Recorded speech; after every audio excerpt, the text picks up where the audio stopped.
आज हम सभी सारे ऑफिसर्स पश्चिमी झरिया क्षेत्र के अधिकारी सभी एकत्रित हुए हैं। आज हमारे महाप्रबंधक विद्युत एवं अभियांत्रिकी माननीय श्री राजीव रंजन कर्ण साहब अपने प्रमोशन के बाद जो है उनका ट्रांसफ़र हुआ है, तो उनको हम लोग फेलिसिटेट करेंगे यहाँ पे। तो आज के हमारे बीच में उपस्थित हमारे महाप्रबंधक हमारे JS महापात्रा साहब, आपका स्वागत करते हैं सर। कार्यक्रम के हमारे मुख्य अतिथि हमारे करण साहब, आपका भी स्वागत है सर। और आगे का प्रभार हमारे जो प्रभात रंजन झा साहब लेंगे करण साहब का, उनका भी स्वागत करते हैं। इसी कार्यक्रम को आगे बढ़ाते हुए सर्वप्रथम हम लोग जो है एक बुके से सम्मानित करेंगे।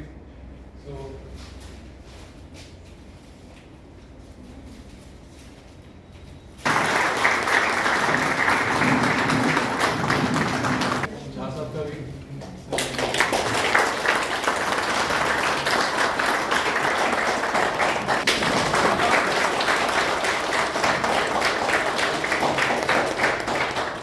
हमारे साथियों से कि सर के साथ आप लोगों ने इतना लंबे समय तक काम किया, कुछ अपना अनुभव साझा करें, कुछ बताएं कि कैसा आपका अनुभव रहा, क्या आपको सीखने को मिला।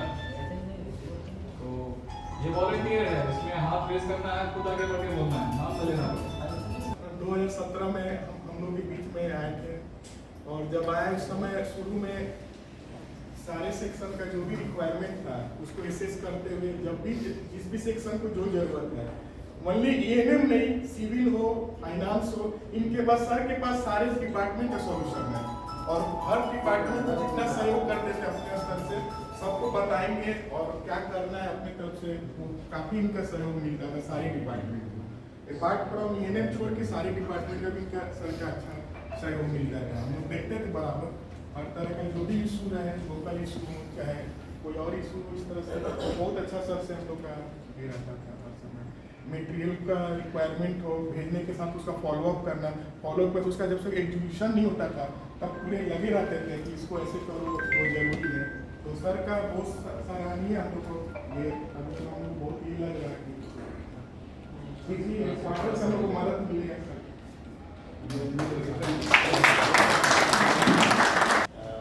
सर जब हम लोग के साथ जुड़े 2017 में, सबसे पहले तो हम लोग का एक जो प्रॉब्लम था वो जो आउटसाइडर्स का बहुत ज़्यादा इन्वॉल्वमेंट था।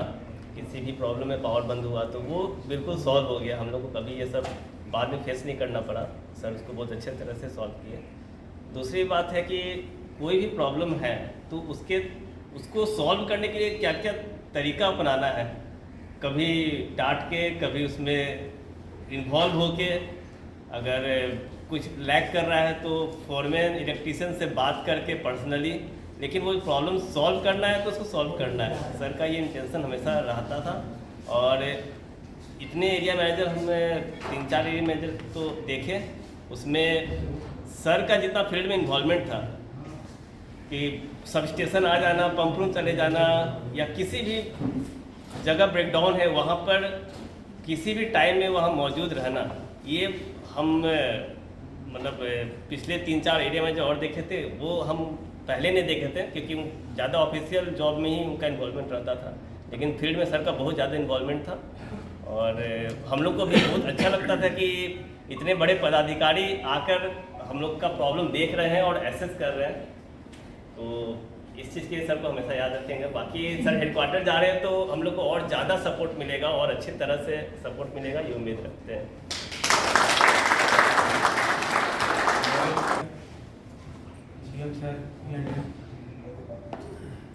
हम जब बोलीडी से यहाँ आए तो सर द्वारा हमको बताया गया कि पीछे ये है, वो है मोटर लगाना है।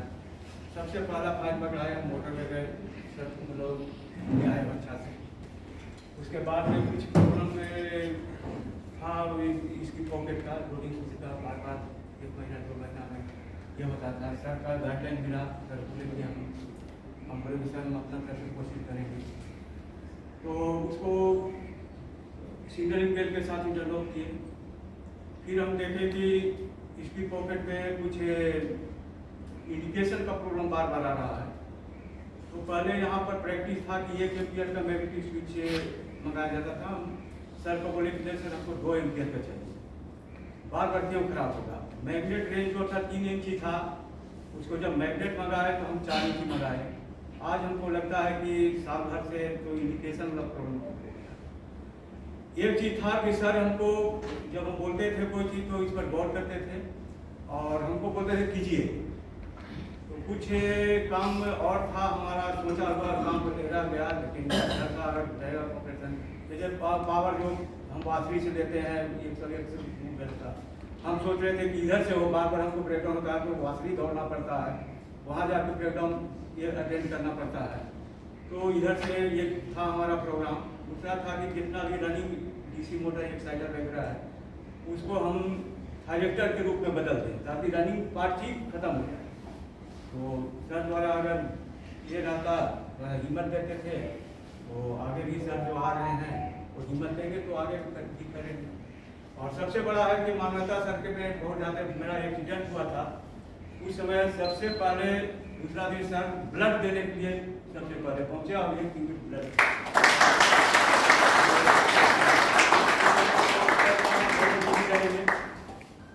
और भविष्य में हम कामना करते हैं कि सर CMD तक जाएं।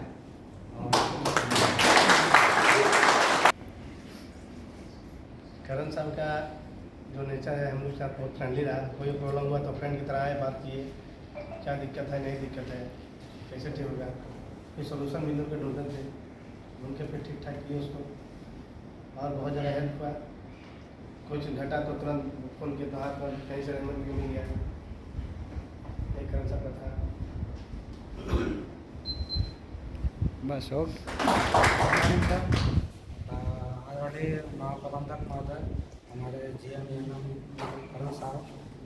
सर 2017 में यहाँ पे हेडक्वार्टर से ट्रांसफ़र हुआ था आया पहले, तो सर को भी यहाँ का बहुत ये नहीं था, लेकिन उस टाइम पे स्टार्ट में सर बहुत हार्ड वर्क किए। मतलब अंडरग्राउंड में 24 घंटा तक रह जाते थे। हम लोग बोलते थे सर आप जाइए, लेकिन नहीं जाते थे, रहते थे वहाँ पे, काम देखते थे। और इनका मेन उस टाइम हम लोग का जो बॉटम नेक था CCS था, तो उसको इम्प्रूव करने में सर का बहुत बड़ा योगदान रहा। और एक एक आदमी को CCS का, एक एक फिटर को, सुपरवाइजर को सर बाय नेम जानते हैं। सुबह 6 बजे काम बांटने के लिए भी आ जाते थे। तो सर का इन्वॉल्वमेंट हर सेक्शन में, हर सुपरवाइजर के साथ, हर फिटर के साथ, इलेक्ट्रीशियन के साथ बहुत ज़्यादा रहा है। तो इनका कोऑपरेशन उसी हिसाब से मिलता था हम लोग को कोई भी काम में। और कोई भी चीज़ को अरेंज करने के लिए सर हमेशा आगे रहते थे। जैसे इंसिडेंट हुआ हम लोग का फैन का जो बियरिंग टूटा था, जो बहुत बड़ा ह्यूज इशू था, बट सर ने उसको मैनेज किया, हम लोग भी हेल्प किया और अल्टीमेटली बहुत कम टाइम में उसको मैनेज करके हम लोग चालू कर पाए। तो इस टाइप का कोऑपरेशन हम लोग चाहते हैं और सोचते हैं कि हमारे सीनियर से और जो भी रहे उनसे मिले। हम यही आशा करते हैं और सर से यही उम्मीद करते हैं कि हेडक्वार्टर में भी जो भी हम लोग का ज़रूरत का ये होगा सर भरपूर सहयोग करेंगे। और मैं सर के आगे के इससे GM का पदभार संभालें BCCL का, उसके लिए हार्दिक शुभकामनाएं देता हूं। धन्यवाद। करण सर, ऋषि सर और झा साहब, आज का मेला सर के विदाई के लिए रखा गया है। 2017 से सर को हम लोग साथ में काम कर रहे हैं। 2017 में हम उस समय वर्टिकल, जब सर ज्वाइन किए थे तो उस समय वर्टिकल सेक्शन में काम करते थे। उस समय क्या है कि बैलेंस ग्रुप हम लोग चेंज कर रहे थे। उसी समय सर आए, अरे क्या कर रहे हो, तो हम लोगों ने सर रसर चेंज कर रहे थे। तो उस समय संजय और हम दोनों थे, तो अरे तुम लोग तो यहाँ पे खड़े हो, रसर कैसे चेंज हो रहा है। तो हमने कहा sir balance group attachment fitting करने आदमी लोग गया है वहाँ पे और अटैच कर। तो सर का देखे कि उसके बाद सर खुद बत्ती टोपी बांधे और चले गए वहाँ पर बैलेंस ग्रुप अटैचमेंट कैसे लगता है वहाँ देखने के। सर का ये मतलब ऐसा काम करने का तरीका हमको बहुत अच्छा लगा और सर एरिया में थे तो सारा को भी मटेरियल है इतना जल्दी मिल जाता था हम लोग के लिए, और उसके लिए सर के लिए बहुत धन्यवाद देंगे सर। और अभी जा रहे हैं सर हेडक्वार्टर में, तो हम लोग आशा करेंगे कि वहाँ से भी फुल कोऑपरेशन मिले जैसे एरिया में मिलता था। इसी के साथ भी साथ देते हैं, ये गुण है, आशा करेंगे कि बात में नमस्कार, आदरणीय जेएम सर, करण सर, कृषि सर, मैं तो 2020 में यहाँ ज्वाइन किया, तो करण सर से शुरू में उतना परिचय नहीं था, लेकिन जैसे जैसे परिचय हुआ डिपार्टमेंट की कुछ काम से रिलेटेड या पर्सनल भी कुछ, तो हमेशा उनका सहयोग मिला। इनका एक चीज़ बहुत अच्छा लगा कि अभी भी लर्निंग एटीट्यूड इनका है, ऑनलाइन में कुछ नई चीज़ें अडॉप्ट करना, उसको कैसे इम्प्लीमेंट करना अपने सेक्शन में या फिर कहीं भी। और एक चीज़ और है, जैसे महात्मा गांधी ने सही कहा है कि forgiveness is the attribute of the strong, the weak can never forgive. कभी किसी से कुछ गलती भी हो जाए, हम लोग तो देखते थे, तो बोलते थे कि ठीक है हो गया तो ठीक है, लेकिन इसको आगे से सुधारना, ये नहीं कि ऐसा क्यों हुआ, इसको ऐसा क्यों नहीं किया गया, वैसा क्यों नहीं किया गया, ये चीज़ अच्छा है। तो यही आशा करते हैं कि सर स्ट्रॉन्ग बने रहिए और हम लोग को भी स्ट्रॉन्ग बना के रखिए।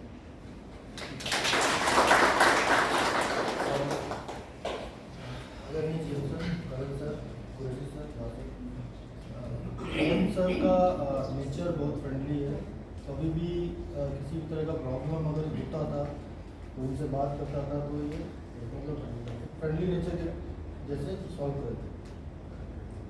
और उनसे सीखा है मैंने भी, बहुत कठिन से कठिन प्रॉब्लम में टैकल कैसे करना है वो करण सर से। तो सर को आगे के लिए बेस्ट विशेष देना चाहता हूँ और झा सर को भी बेस्ट विशेष। मैं अपनी तरफ से करण सर को अपने बेस्ट विशेस देना चाहती हूँ कि वो अपने काम के साथ साथ अपने सेहत पे भी ज़रूर ध्यान दें। जो भी काम यहाँ पे हम लोगों ने साथ में किया है, अभी जो सुना है हम लोगों ने, उसमें 30 RPM से लेकर के सर ना 3000 RPM तक की मशीनरी लगी हुई है। सब जगह आप हैं, वहाँ मौजूद हैं, आँख से काम होते हुए देखा है, किसी ने गलती की माफ़ किया है, आगे उसको इंकरेज किया है, आगे उसको इम्प्रूवमेंट करने का रास्ता बताया है। तो इसके लिए सर हम आपके सदैव आभारी रहेंगे।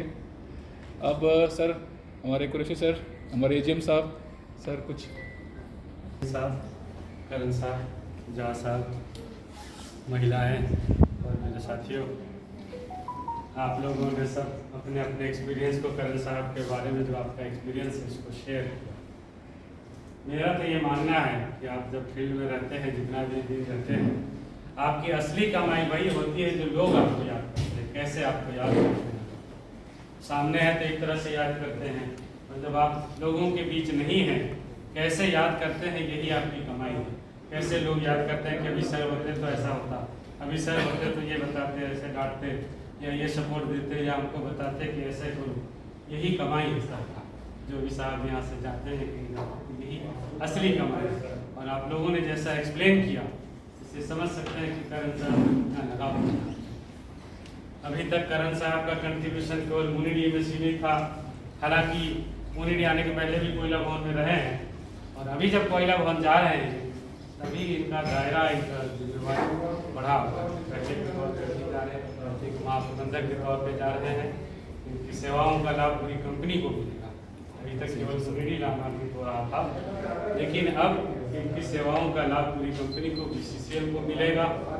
और हमारे लिए एक अच्छी बात है कि हम में से किसी को भी कोई ज़रूरत होगा तो हम लोग बेहिचक इनके पास जा सकते हैं, ये समझ के कि हमारे बड़े भाई हमारे साथ हैं, तो हमको कोई गेट पास और चुटका देने की ज़रूरत नहीं है। ऐसा हम लोगों का हक है, इसलिए हमारे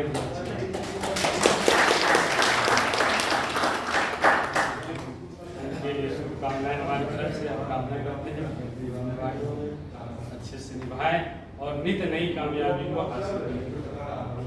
रिस्पेक्टेड GM सर, करण सर, सभी डिपार्टमेंट के एचओडीज और मेरे कोलीग्स, अभी भी हम लोग जितने भी हमारे कोलीग्स थे उन्होंने करण सर के बारे में बहुत कुछ बताया। तो really it's a learning for us.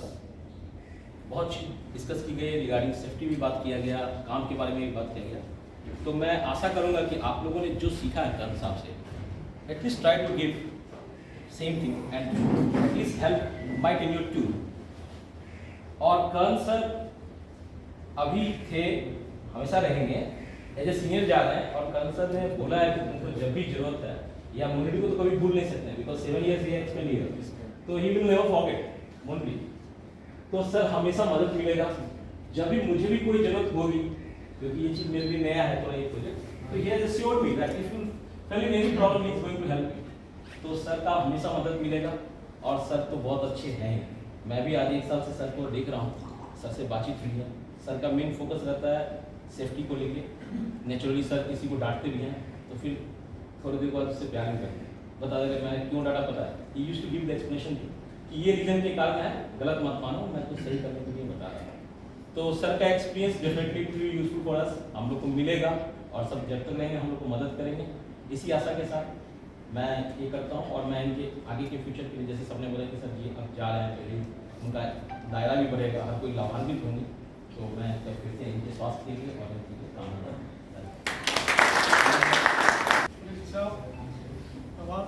उपस्थित मेरे सभी साथी, जब मैंने जीएम का चार्ज लिया, जिस दिन चार्ज लिया उसी दिन गोपाल सिंह साहब थे CMD, और साथ में बैठे हुए थे गांगुली साहब। बोले क्या है, कोई हेल्प चाहिए जब GM चार्ज हुआ? बोला हाँ सर, हमको एक एरिया मैनेजर ENM चाहिए। बोले किसको चाहिए? क्योंकि करण साहब, मैं करण साहब का नाम ही बताया, तो उसमें एकदम आउटराइट एग्री कर गया, ठीक है एग्री। तुरंत उसी समय में यह दिया कि अभी चिट्ठी आधा घंटा में निकल जाए। चिट्ठी निकाल भी दिया गया। उससे पहले करण साहब से मेरा कोई परिचित नहीं था, एक बार खाली कलकत्ता में भेंट हुआ था, उसी से हमने पहचान किए थे करण साहब को। बस उसके बाद फिर से यहीं भेंट हुआ, और बीच में कहीं ऐसे कोई इंटरेक्शन कुछ भी चीज़ नहीं था। तब उस दिन से आज तक जो भी काम हुआ, उससे देखने से लगता है कि मेरा जो चॉइस था वो सही था। करण साहब का खाली इलेक्ट्रिकल मैकेनिकल ये नहीं है, हमेशा अभी पिछले लास्ट 6 साल से ज़्यादा हो गया, हमेशा मेरे साथ रहे हैं। कभी भी कोई भी स्थिति में इलेक्ट्रिकल मैकेनिकल, एक तो है कि जो भी ब्रेकडाउन ये सब मामले में वो के जिद्दी आदमी है। एक बार इसका जो फीडर ब्रेकर का जो ऊपर का चेन टूट गया था, जब तक वो जुड़ा नहीं तब तक वो हिला भी नहीं है। शुरू में था, जब समय में आए थे उस समय में एकदम हिला नहीं। तो एक जिद्दी था उनको कि नहीं इसको करना है तो चालू करके जाना है। तो उसी से हम पहचान किए थे कि नहीं ये ठीक है। उस समय में शर्मा साहब भी थे हमारा प्रोजेक्ट ऑफिसर, वो भी बताया कि सर एकदम जिद्दी तो जिद्दी रहिए। तो जो भी ब्रेकडाउन हुआ, जैसे हुआ, साथ में हमारा कोई भी सोशल एक्टिविटी कहीं भी हुआ, यहाँ VIP विजिट बहुत ज़्यादा, ये सारी चीज़ में उन्होंने खाली ये नहीं कि अपना डिसिप्लिन का काम किए हैं, उसके साथ में सारी चीज़ें। और एक एक चीज़ आप लोग मार्क कर लीजिए, एक एक चीज़ को ध्यान में रखिए, सुधार करते आए हैं हम लोग का सब स्टेशन का क्या कंडीशन था, DG स्टेशन का क्या कंडीशन था, ये शाफ्ट का क्या कंडीशन था, ये सारी चीज़ को आप एक एक ऑब्जर्व करिएगा।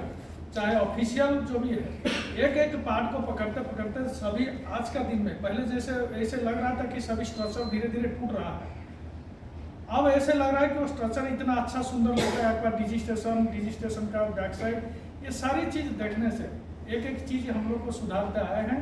और करण साहब का इसमें बहुत योगदान रहा है। उनका GM में प्रमोशन होना स्वाभाविक है, उसमें कहिए नहीं है। प्रमोशन के लिए तो ज़रूर रिकमेंड करना ही था, उसमें कोई संदेह नहीं है। उसके बावजूद भी जैसे उनका प्रमोशन होने का बाद उनका ट्रांसफ़र बहुत दिन से चल रहा है कि हेडक्वार्टर में, क्योंकि पहले वो पावर सेक्शन में रहे हैं, हेडक्वार्टर में रह के पावर, तो उनको पावर देखने के लिए बार बार ये, लेकिन हमने रोकते रोकते करीब 4-6 महीना रुके, अब रोकने में नहीं बन रहा अब। लेकिन अभी ये है कि नहीं है कि यह कि पूरी तरीके से जा रहे हैं, अभी भी सेवा इनका जारी रहेगा। इसीलिए आज का ये इसको विदाई नहीं मनाया जाएगा, इसको अलग से ग्रांड फेयरवेल होगा, ग्रांड फेयरवेल होगा वो अलग होगा। लेकिन हाँ, ये जस्ट प्रिलिमिनरी है, तो उसमें हमको यही बोला गया कि अभी उनको ये कर दीजिए, रिलीज कर दीजिए। इधर का भी दिक्कत जा रहा है, क्योंकि 2 महीना बाद उनको GM ENM का चार्ज लेना है। यहाँ के भी समझ जाएंगे, वो आपका मॉनिटरिंग को भी मॉनिटर करते रहेंगे। ये चिट्ठी भी निकलेगा उनका, इसी हिसाब से चिट्ठी निकलेगा, इसीलिए उनका अभी सेवा यहाँ कर जाएगा। बाद में GMENM में होगा तो पूरा का पूरा सेवा लेना सबका ये है। तो हम तो चाह रहे थे कम से कम जब तक हम हैं तो इनको यहाँ रखे रहे, लेकिन फिर भी जब तक हम हैं तो इनका सेवा यहाँ जरूर रहेगा, इसमें कोई संदेह नहीं है। ये जरूर एक, क्योंकि सभी लोग जानते हैं, CMD DT सभी लोग जानते हैं कि एक अच्छा इंजीनियर है, तो जरूर ये एक अच्छा GMENM को हिसाब से साबित होंगे, यही मेरा उम्मीद है। मैं उनको शुभकामना देता हूँ।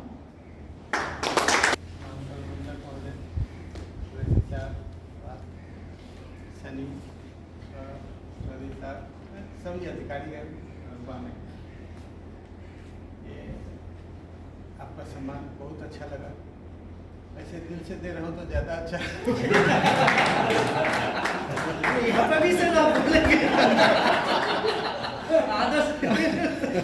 अब ये क्या है कि काफ़ी ये बातें हो गई। अब जो अगले चैलेंजेस है उसकी ओर थोड़ा सा ध्यान आकृष्ट कर देते हैं इसी बहाने। पहला चैलेंजेस हम लोग का है कि अगला पैनल जल्दी से जल्दी तैयार हो जाए। इसमें सबका रिपोर्ट लगाना बहुत ज़रूरी है, क्योंकि उसी पे हम लोगों का आगे फ्यूचर है। क्योंकि जितनी ज़िंदगी है उतने दिन अच्छे से जिया जाए, 5 दिन अच्छे से जिए और 6 दिन खराब से जिए वो नहीं चलेगा। इसलिए अगला पहला चीज़ है कि हम लोग को पैनल प्रिपरेशन के लिए मेंटली प्रिपेयर रहना हो कि जल्दी से जल्दी करना है, ताकि आइडियल टाइम कम से कम लगे। पहला चीज़। दूसरी चीज़ें हैं कि ENM डिपार्टमेंट में काफ़ी सारी एक्टिविटी है जो अभी होनी बाकी है। कहीं पे सफलताएँ नहीं है, कहीं पर असफलताएँ नहीं है। जैसे पहला चीज़ है कि थायरिस्टर वाले खेल में जो WF6 का है वो नहीं हो पाया है, तो बात से यही रिक्वेस्ट है कि उसको बीच को टेक ओवर किया जाए, उसको हेडक्वार्टर में भी टेक ओवर किया जाए, उसमें साइड्राम बनाना होगा और नया खेली को हो जाए, ये करना होगा। कुछ हद तक ग्राउंड लेवल पे है। दूसरा चीज़ है कि हम लोगों का जो धोबी ब्रिज है उसका नया कंस्ट्रक्शन हो रहा है, तो स्वाभाविक बात है कि उसमें ऑफिसर कॉलोनी का जो सब स्टेशन है उसको हटाना होगा। तो उसका एक कंबाइंड स्कीम के लिए लेबर उस पर काम कर रहे हैं, तो उसको हटा के वहाँ से ऑफिसर कॉलोनी में सब स्टेशन को शिफ्ट करना होगा। तीसरा काम है कि एप्रन फीडर हम लोग का सर्वे हो चुका है, तो एप्रन फीडर वो कंप्लीट हटके उस पर फिर दूसरा हम लोग को दूसरा एप्रन फीडर लगेगा। ये बहुत बड़ा मेजर एक्टिविटी है जिसको कोरिलेट करना होगा, मतलब मैन्युफैक्चरर से भी और अपने को भी इस पर काम करना होगा। उसमें तो खैर फिजिकली प्रेजेंट करना पड़ेगा ऊपर हेडक्वार्टर से लेके कोरिलेट, क्योंकि ये बहुत बड़ा काम होगा। और वाइंडर का जो जैसे कि स्किप का अपने वाइंडर का जो काम हो गया है वो तो अपने जगह पर तो हो गया, ठीक है, अच्छा है, चल रहा है, पड़ेगा। अदरवाइज WF6 जिस दिन बंद होगा उस दिन काफ़ी लंबा समय होगा, और ये समय नहीं, ये 1-1.5 साल के अंदर कर लेना होगा। इसमें काफ़ी हद तक प्रिपरेटिव वर्क, पेपर वर्क हो, मतलब कि एक बेसिस तैयार हो चुका है। पेपर होगा नहीं है मूवमेंट, क्योंकि उसमें कम्यूटेटर कहाँ पे बनना है और कम्यूटेटर कहाँ से लेना है, ये सब मतलब कि हम जानकारी इसमें सबसे बड़ा कॉन्स्टेंट टाइम कॉन्स्टेंट है, क्योंकि टाइम कॉन्स्टेंट है कि पिछली बार 4 महीने ले लिया था और हम लोग का पावर बंद करके स्कीम को चालू कर दिए थे, जिसके कारण से जो नुकसान को रिफ्लेक्ट नहीं था। लेकिन WF6 बंद होने पे मतलब कि मैन पावर का ट्रांसपोर्टेशन में काफ़ी ज़्यादा दिक्कत होगा। स्कीम का पावर बंद करके हम लोग WF6 में नहीं दे सकते। लेकिन रियलिटी में कोई प्रॉब्लम नहीं है, पर चूँकि स्कीम से डायरेक्टली प्रोडक्शन रिलेटेड है, डायरेक्टली प्रोडक्शन रिलेटेड है, इसलिए उसको बंद नहीं कर सकते।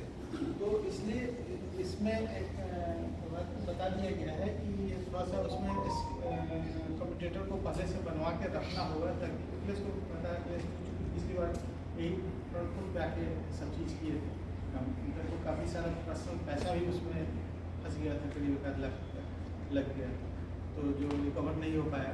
तो वो क्या है कि उस काम को मतलब कि बहुत सॉलिड हार्ट से काम करना होगा, ताकि वो काम सही ढंग से हो जाए। WF6 से काम हो। CCS सेक्शन में है कि एक नया डाइवर्ट बैठाना है, अभी बाकी है, तो वो नया डाइवर्ट बैठा लेना होगा। और कुछ अपना जो है स्पेयर्स मोटर का एक कैपिटल इंडेंट है जो रोड पे आके चला गया है, उसको एक अप्रूवल करा के, क्योंकि 10 मोटर अगर हम लोग खरीद लेते हैं तो ये मोटर बढ़ने की समस्या जो है वो खत्म हो जाएगी। जो फ्लोर पे है शायद अप्रूवल के लिए चला भी गया और मोस्ट प्रॉब्ली इस फाइनेंशियल में अप्रूवल हो जाएगा और अगले 6-8 महीने में प्रोक्योरमेंट हो जाएगा, क्योंकि उसमें कोई दिक्कत नहीं है। ये दूसरी बात है 15 सिम का पावर वाला है, वहाँ पे भी असफलता हुई है, तो वो काम कंप्लीट नहीं हो पाया है, वो उनको कराना होगा। और उसमें एक नया डेवलपमेंट हुआ है कि डीवीसी ने एग्री किया है कि हम लोग अलग से करेंगे तो ईस्टर्न वे और वेस्टर्न वे दोनों से पावर ड्रॉ कर सकते हैं। उसके लिए सुबोध और प्रभात काम कर भी रहे हैं, तो शायद उसके लिए जो जितना पैसा है डीवीसी को जमा कर दिया गया है उसमें वो भी काम होगा। वेब्रिज और बैठना है जो तो बैठ जाएगा, अपना काम है। CSP और सबका तो काम अपना 15 सिम का लगा रहेगा। 15 सिम मोस्ट प्रोबेबली चालू भी हो जाएगा, DL साहब जो रिपोर्ट लगा रहे हो चालू भी हो जाएगा। पंखा का काम जो था मेन बहुत बड़ा काम था कि वेंटिलेटर का वो काम लगभग कंप्लीशन पे है, लगभग हमको लगता है कि वो भी काम कंप्लीट हो जाएगा।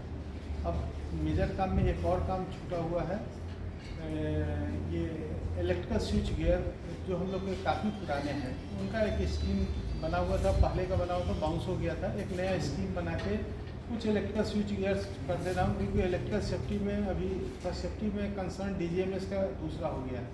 DGMS को एक लगभग इंटरनली वो लोग प्रिपेयर्ड हैं कि अगर कोई सीरियस एक्सीडेंट होता है तो उसको वो लोग शो कॉज में डाल देंगे, शो कॉज कर देंगे और शो कॉज करके प्रोसिक्यूशन में डाल देंगे।